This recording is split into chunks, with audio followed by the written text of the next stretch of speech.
The wind howled like a wounded animal through the canyons of the Montana Territory, 1867. Snow had started falling before first light, thin as smoke, but growing heavier with each passing hour. The land, endless, wild, unforgiving, was not made for mercy. Neither were the men who carved trails through it. Isaac Rowe narrowed his eyes against the cold, his gloved hand tightening around the reins. The bay mare beneath him grunted, but pushed forward, hooves crunching through the frost-laced underbrush. He could read the trail as if it were ink on parchment. Broken branches, the faint dark drip of blood on stone, and prints too small for a man. She was close. He wasn't in this for justice. He'd long given up on the lies men told themselves, to feel righteous. This was about coin. Cold, hard coin. Eliza Quinn. Wanted for sabotage, theft, and murder. $500, dead or alive. Enough to buy land. Maybe enough to forget the war. He found her fire first. Burned too hot, too fast, like someone afraid of the dark. Rookie mistake. The woman was clever, but desperation made people reckless. She'd left behind a half-empty canteen, still warm bread, and tracks leading west. Toward the ridge. Toward death if she wasn't careful. He dismounted and moved silently, through the trees, rifle strapped to his back, boots muffled by the snow. The silence out here was absolute, broken only by the low rustle of pines and the occasional far-off crow. He knew how to track prey, how to wait them out. But she didn't wait. He found her not half a mile from the fire. She was limping, bleeding from a wound just below her ribs, trying to scale a rocky ledge with hands that trembled too much to grip. Her coat was torn, her dark hair matted with frost. She turned when she heard him, eyes wild, face smudged with ash and dirt. "No closer," she spat, raising a pistol and shaking hands. Isaac didn't draw, didn't speak. Her aim was poor. She was exhausted. He could see the fever behind her eyes. The pistol dropped an inch, then another, and finally her knees gave out entirely. She collapsed sideways into the snow with a soft grunt. He stood over her for a long moment. Snow gathered in her hair.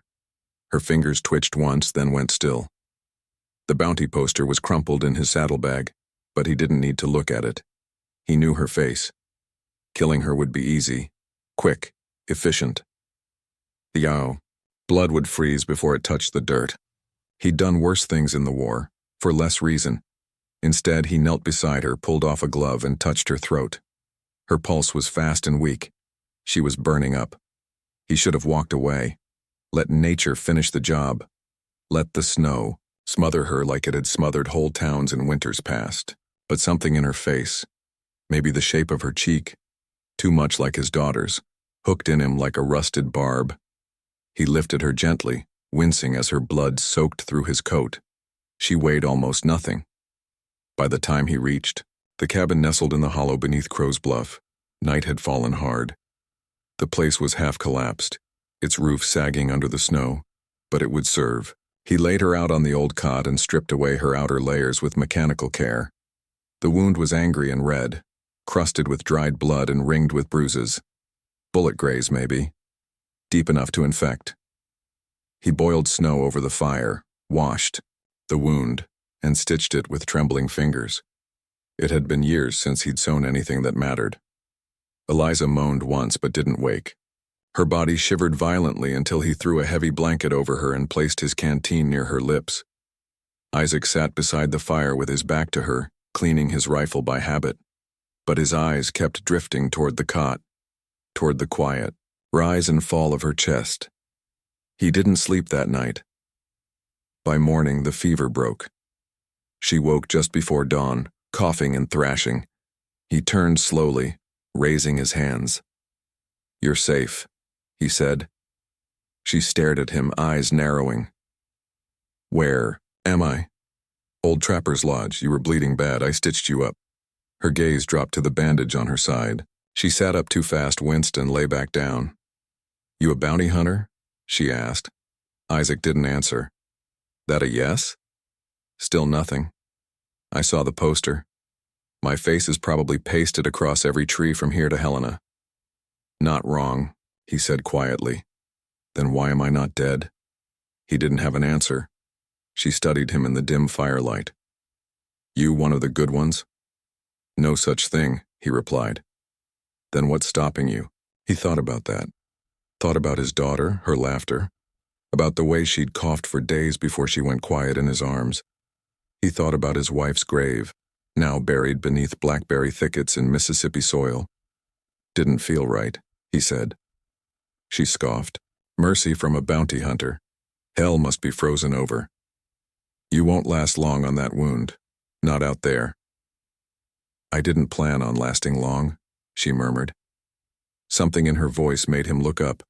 There was steel behind her pain. Something that wasn't ready to die no matter what she said. They say you blew up a supply line, Isaac said. Killed a dozen men.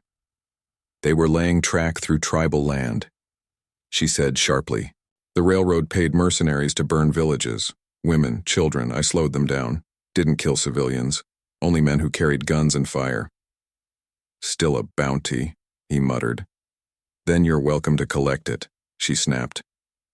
But you better shoot me proper this time. No halfway. He looked at her for a long time. What's your plan? Plan was to cross North Vanish. Make it to the border. You won't make it now. Then maybe you can get paid hauling my corpse back to them. Least then I'm of use to someone. Isaac said nothing. She lay, back down, facing the fire. You've got that same look, she muttered. What look? The one men get after they've seen too much. Like something behind your eyes broke loose and never came back. He didn't deny it. I don't hate you, she said suddenly. I thought I would. Thought I'd hate whoever found me. But I don't. I'm just tired. They didn't speak after that. The fire crackled between them like a wall neither could cross. Later, as the wind screamed outside and the snow buried the door halfway to the top, Isaac found himself watching her sleep again. He could leave her. Tomorrow. Ride back into town. Tell them she died on the trail. Maybe they'd believe it, or he could turn her in. Take the gold. Eat through winter. Instead, he found himself checking her bandages, adjusting her blanket, and silently stoking the fire. Because something deep in him, something he thought had died, in the mud and blood of the Shenandoah had stirred again. A foolish thing. Hope. He sat back, watching the snow pile up like time itself had paused. There was a storm coming. He felt it in his bones. Men would come. Blood would spill. But tonight the silence was enough. Eliza stirred in her sleep, murmuring a name he didn't recognize. He didn't ask. In the morning she would decide whether to run again, and he would have to choose.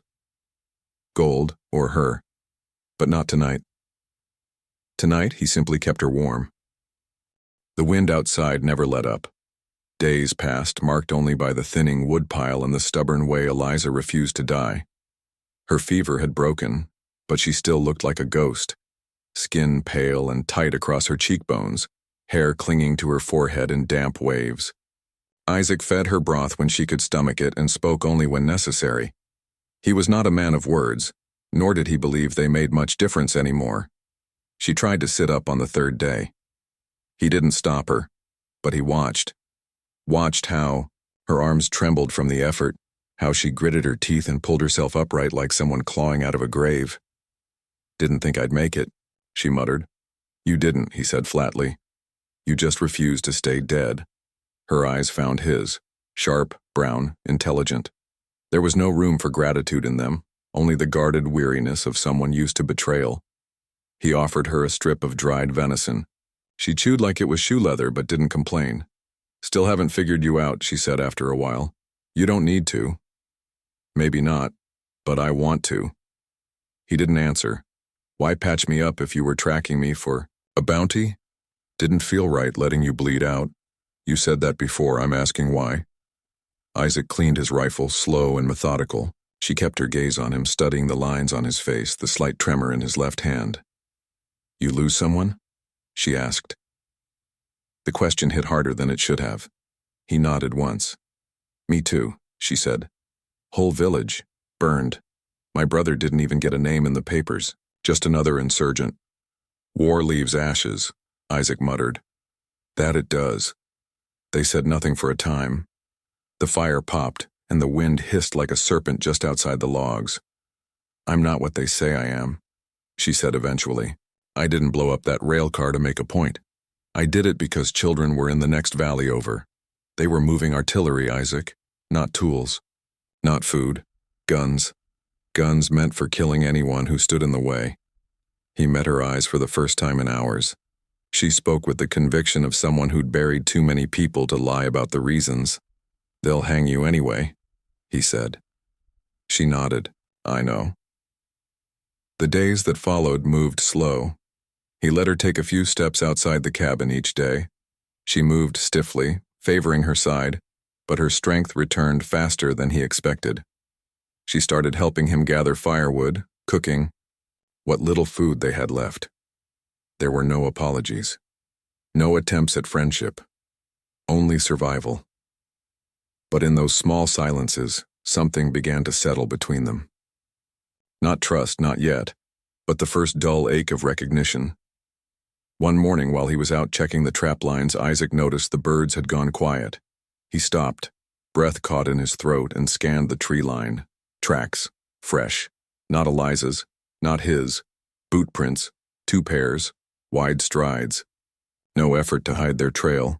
He doubled back to the cabin, rifle ready, and found Eliza crouched behind the door with her pistol drawn. You saw them too, she said. They'll be here by nightfall. Friends of yours? No such thing.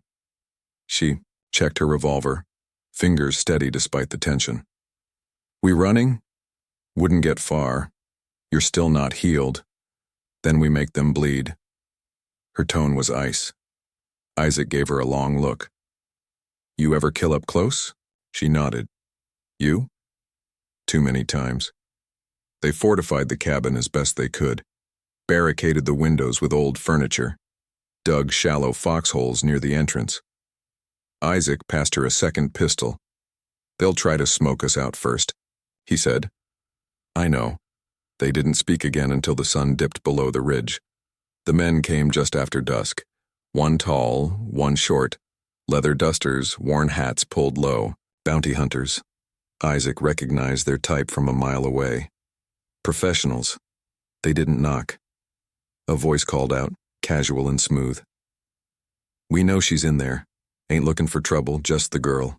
Turn her over and walk away rich. Eliza looked at Isaac. He shook his head. The first shot came through the window. Shattered glass, splinters flying. Eliza returned fire, hitting the tall one in the shoulder. He cursed and ducked behind a pine. The short one tried to flank, but Isaac was waiting. Gunfire lit the cabin like lightning. The space filled with smoke and adrenaline. Eliza moved like she'd done it before. Efficient, focused, no panic. Isaac caught a glimpse of her in the corner, jaw clenched, blood seeping from her reopened wound. But she didn't slow. The fight lasted 7 minutes. Maybe less. When it ended, both men lay dead. Isaac checked their pulses, then their pockets. Letters of marque, railroad company seals. These weren't freelancers. They were hired. Eliza stood by the door, hands trembling, blood on her cheek. She looked at him like she didn't know who she was anymore. They'll send more, she said quietly. Isaac nodded. They always do. That night neither slept. In the early hours of morning, a figure emerged from the trees. Isaac saw the shadow first, rifle aimed before he even registered what it was. But the man didn't move like an enemy. He moved like a ghost. Toma stepped into the firelight slowly, bow slung across his back, braids dusted with snow. His eyes, dark and unreadable, flicked from Isaac to Eliza and back. Toma, Isaac said, lowering his rifle. Too much noise, the man said in a gravelly voice. Smoke smells like blood. Eliza tensed, eyes narrowing. Friend of yours? He saved my life once, Isaac answered. Toma nodded toward her. She is hunted. We know. Toma crouched near the fire, warming his hands. You will? Not last long here. More men come, horses, guns. How do you know? Eliza asked. He looked at her, not unkindly, but without warmth. I listen, and I see. What do you see? Smoke on the horizon, fire behind it. Isaac glanced at Eliza. We move at dawn. Toma stood. I will lead you to the high pass. From there, your trail vanishes. Why help? She asked. He turned to Isaac. I owe him, but not forever. That night they prepared in silence. Eliza packed only what she could carry, half a loaf of bread, a flint kit, extra cartridges. Isaac checked his rifle 3 times. He watched her move, efficient, determined, and knew she wasn't the same woman he'd found bleeding in the snow. She had sharpened herself in fire. He wondered what he was becoming in her orbit. By morning, the snow had stopped. The wind had shifted east. Eliza stepped out first, wrapped in furs, pistol on her hip. Isaac followed, then Toma, moving like mist through the pines. Behind them, the cabin stood silent, a black scar against the white wilderness. They didn't look back, not once, because the past had already caught up, and ahead lay the only direction that still meant anything. Forward. The trail Toma led them on was invisible to anyone who didn't know the mountain like a brother. No hoof prints, no scent left behind, just twisted pines, crumbling rock, and air so thin it turned every breath into effort. Isaac kept close to Eliza, not out of protectiveness but necessity. The climb was merciless, the wind sharp as a blade, and her wound, though closed, still throbbed beneath every motion. She didn't complain. Not once. Toma said little. He moved ahead like a shadow, silent and instinctive. Where Isaac might have looked for signs, bent branches, disturbed moss, Toma seemed to feel the mountain breathe. When they paused to rest under a granite overhang, Toma crouched beside a melted patch of snow and rubbed ash between his fingers. They're not far, he said, voice low. Eliza glanced at Isaac. Same men? No, Toma murmured. Worse. They pushed on, deeper into the pines, higher into the cut-glass ridges of the Absaroka Range. The trees began to thin by the second evening, giving way to wind-beaten stone and frost-bitten shrubs. They camped in the shadow of a tall bluff, where Toma built a fire so small it gave more warmth to their hopes than their bones. Eliza sat across from Isaac, sleeves rolled to her elbows, picking at the rawhide of her boots with the tip of a knife. Her face was hollow from the road, but her eyes burned steady. Isaac studied her a moment too long. What? She asked, tone flat. You ever think of giving up? He said. She snorted. Every damn day. Why don't you? She looked away. Because if I stop running, they win. He didn't ask who they were. He already knew. The railroad men, the hired killers. The men in government offices who drew lines across maps with no thought for the people already living there. The same kind of men who'd looked down their noses at Isaac when he came home in a Confederate coat and asked for work like any other. What about you? She asked. You had your shot. Could have dragged me back. No questions asked. Isaac stared into the fire. I didn't want to be that man anymore. Silence stretched between them like a loaded gun. I keep thinking about what it means, she said quietly, that you didn't turn me in. I don't know if it makes you weak, or better than me. Neither, he said, just tired. Toma returned from a scout near midnight. His face was grim, the wind knotting his braids. They follow. 6 men. Fast. Mercenaries? Isaac asked. Toma nodded. And 1 tracker. Pale skin, but he walks like wolf, smells the ground, sees far. We can't outrun them, Eliza said. Not on this terrain. No, Toma agreed. But we don't need to outrun. We make them slow down. He led them to a narrow pass the next morning. Limestone cliffs on one side, sheer drop on the other. The only way through. Toma explained it with a warrior's calm. Ambush at the throat. Make them bleed, then disappear. No glory, just survival. Isaac and Eliza agreed. There were no other choices left. They spent the day burying traps beneath the snow, spiked branches, rocks rigged to fall, even a string of sharpened bones Toma produced from a leather satchel with grim reverence. Eliza moved with precision, fingers steady, eyes clear. She'd stopped being afraid. Now she was something else. A weapon honed by desperation and betrayal. When dusk arrived, they crouched behind boulders at the highest point in the pass. Sky bruised purple above them. Isaac held his rifle tight to his chest. His breath steamed against the cold, slow, and measured. He could hear them now, hooves, voices, boots grinding stone. 6 men, just like Toma said. One rode slightly ahead, broad-shouldered, wrapped in a fur-lined coat, face covered but for the scar across his mouth. Isaac knew that face. Wade Ketter, he whispered. Eliza frowned. You know him? Used to run with the 3rd Cavalry, took pay from both sides depending on the day. Left my friend to bleed out at Cold Harbor. Lovely, she muttered. The mercenaries reached the mouth of the pass just where the first trap waited. One of them dismounted, knelt in the snow, and examined the tracks. Isaac pulled the trigger. The shot rang out, echoing like thunder. Wow. Tracker fell backward, clutching his throat, blood pulsing through his fingers. Then chaos erupted. Eliza fired next, catching another in the leg. Screams tore through the pass. A rockfall crushed the 3rd. 2 returned fire, blindly, ducking, behind horses and boulders. Toma didn't shoot, he moved. 1 second he was beside Isaac, the next he was gone. Silent death in the snow. Isaac reloaded with shaking hands, heart pounding. Eliza rose to get a better angle, took a bullet through her coat, but kept firing. The last mercenary panicked, tried to run only to trip a snare and fall screaming into the ravine. Only one remained, Wade Ketter. He didn't flee, didn't scream. He stood at the center of the pass, rifle dangling in one hand, the other held out like he was negotiating a card game.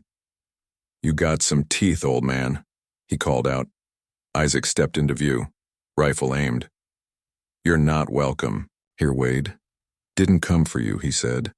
Came for the girl, heard she was trouble. They said dead or alive, but I figured maybe I'd have some fun first. Eliza stood, blood staining her coat. Try it. Wade's grin didn't reach his eyes. You got fire, girl. You'll burn. Toma stepped behind him, silent as wind, and drove a blade through the back of his thigh. Wade roared and dropped, cursing. Isaac moved in, kicked the rifle away. The mercenary spat blood, staring up at Isaac. You won't make it far, more'll come. You think she's worth all this? Isaac didn't answer. He looked down at the man, then turned his back and walked away. They left Wade Ketter bleeding in the snow, his cries swallowed by the mountain. That night they camped on the far side of the pass, too weary to speak. Toma stood watch, silent as always.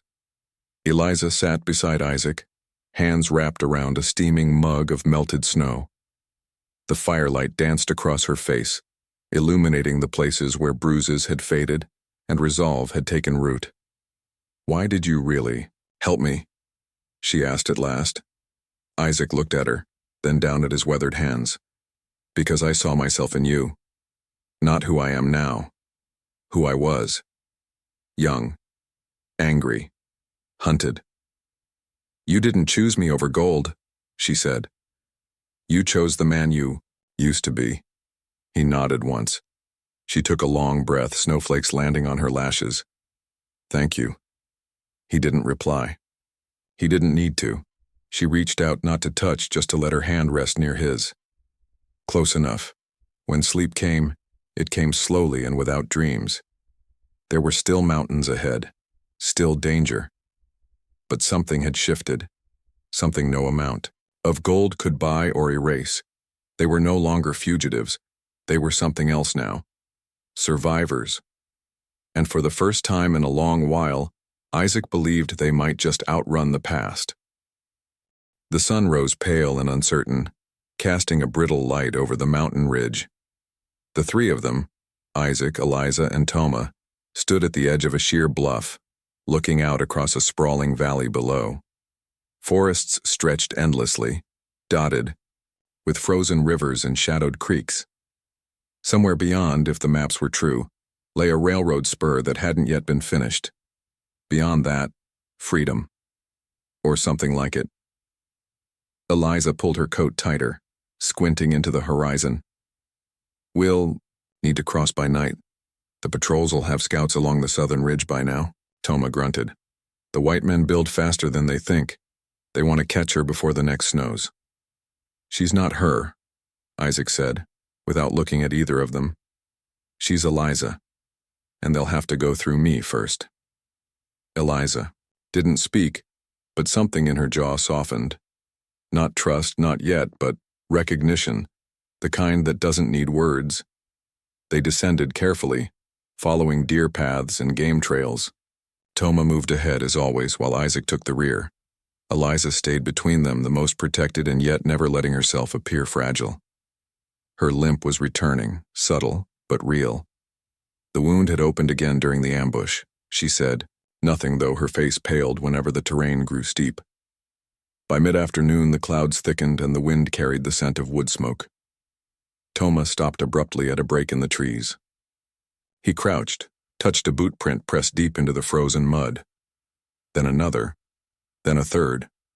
His expression did not change, but Isaac recognized the tension in his shoulders.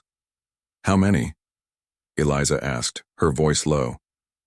Toma stood. "4. Horses, heavy packs. They passed through hours ago." Isaac frowned. "Scouts? Hunters," Toma said grimly. "Not for food. For us." They moved faster after that, cutting across the ridge and into the ravine below, skirting frozen creeks and ducking beneath frost-bitten branches. Every sound, cracking twigs, rustling leaves, felt louder now, like the woods were holding their breath.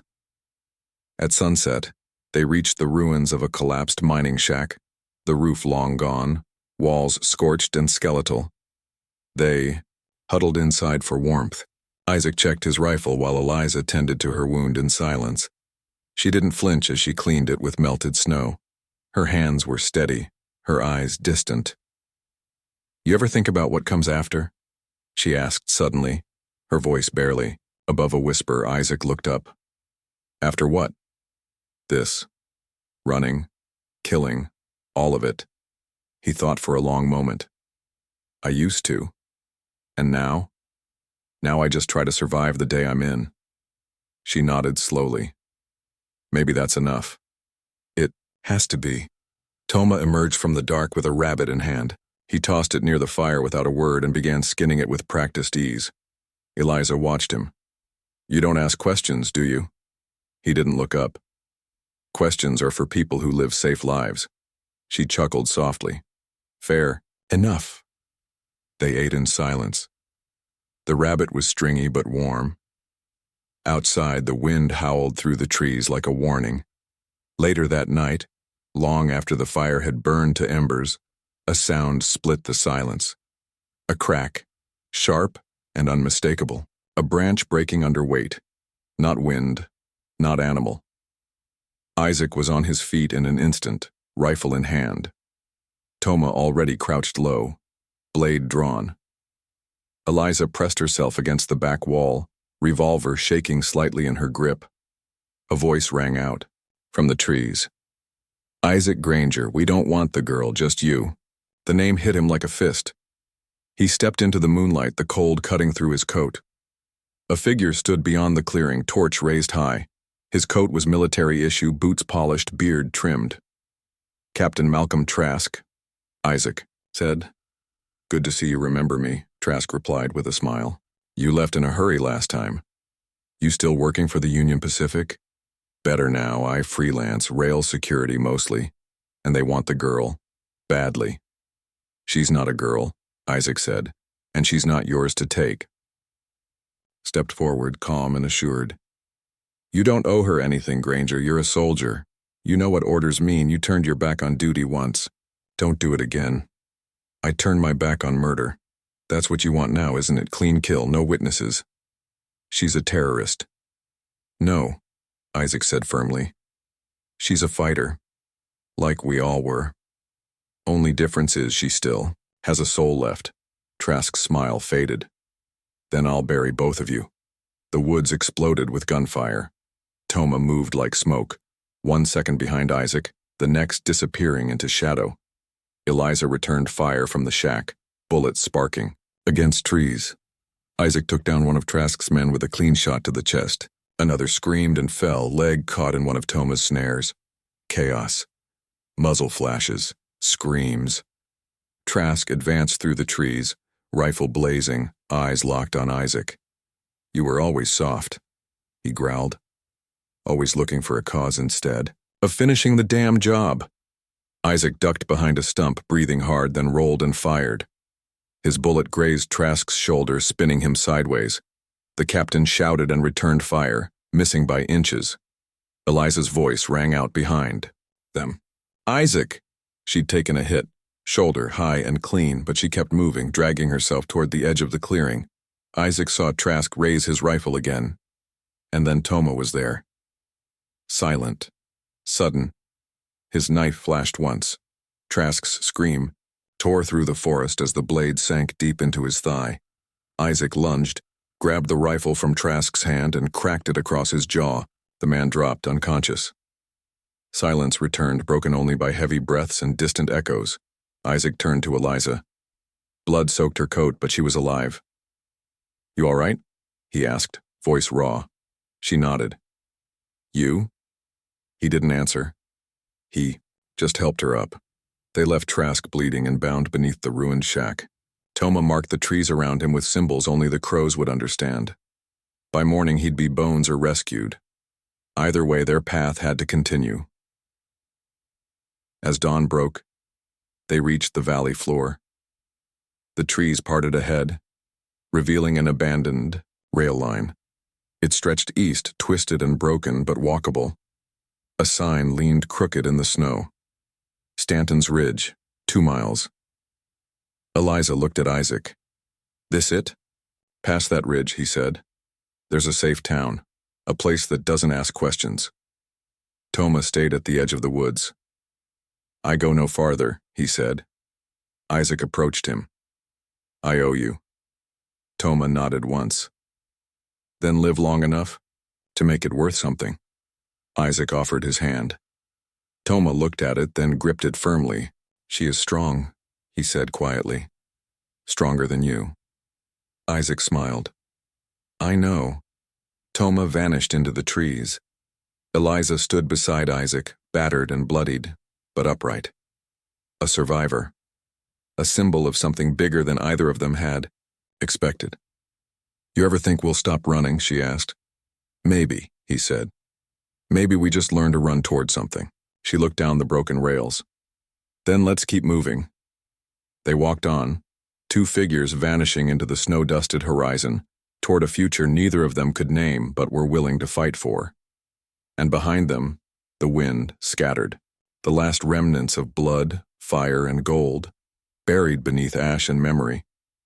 As the screen fades to black, a voice speaks directly to the viewer.